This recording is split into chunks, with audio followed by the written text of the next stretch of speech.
All right, we're recording. So I'm going to talk about my experience with looking at our data that we did with the dots and see if there was any kind of patterns. And unfortunately for me, I didn't have enough time to really get a good view or a snapshot of what's going on in my classroom. And I had planned to spend some time on it afterwards. I've just not had a chance to. So to answer questions 1 and 2, I don't have enough information to really make any kind of decision about what I'm going to change or not change. Unfortunately, I haven't really had a time to put the effort in like I should to be able to do the dots and do a comparison that way. With my experience, it's also not enough time to go and talk about my general idea of all of the classes. But what I saw during this period of time, during our meeting, that the people who didn't show the good knowledge on the tests and quizzes, they simply didn't come on time in class or miss a lot of classes or didn't do the group works with me. This is what I noticed, but I really cannot make final decision because I didn't have chance to look at all of my classes, which I'm planning to do during the break. And I'm kind of the same way.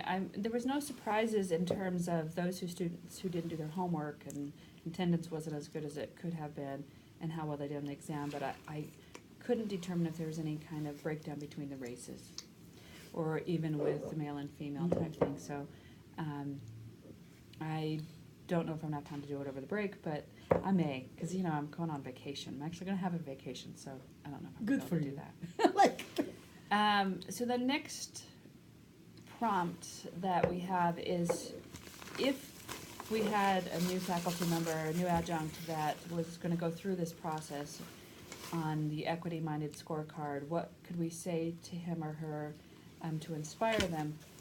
And I would probably give them my own experiences. Say, these are the things that I see. These were the surprises. These were the things that were not surprising.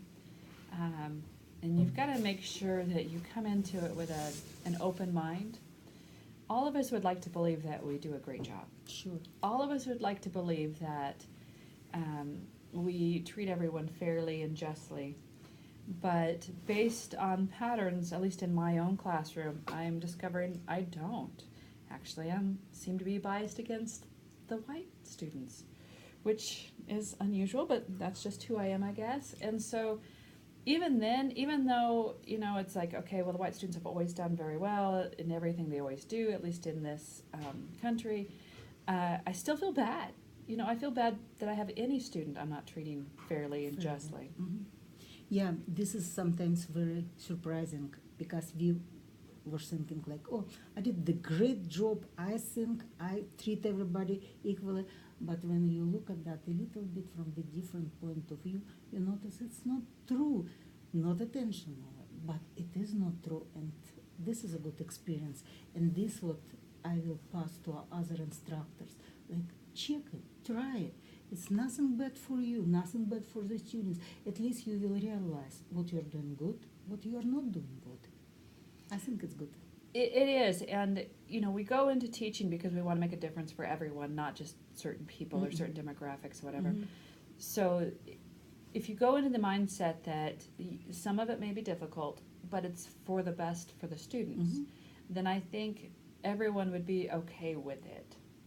I'd like to believe, this is my Pollyanna, this is my belief that it's all good, is that we all want to do the best for our students or we wouldn't be here. And so, yes, there will be times it's going to be difficult, but, if you're aware of what you're doing or who you were helping and not helping or whatever the case may be, at the end of the day, you're doing this because it's the best for the students.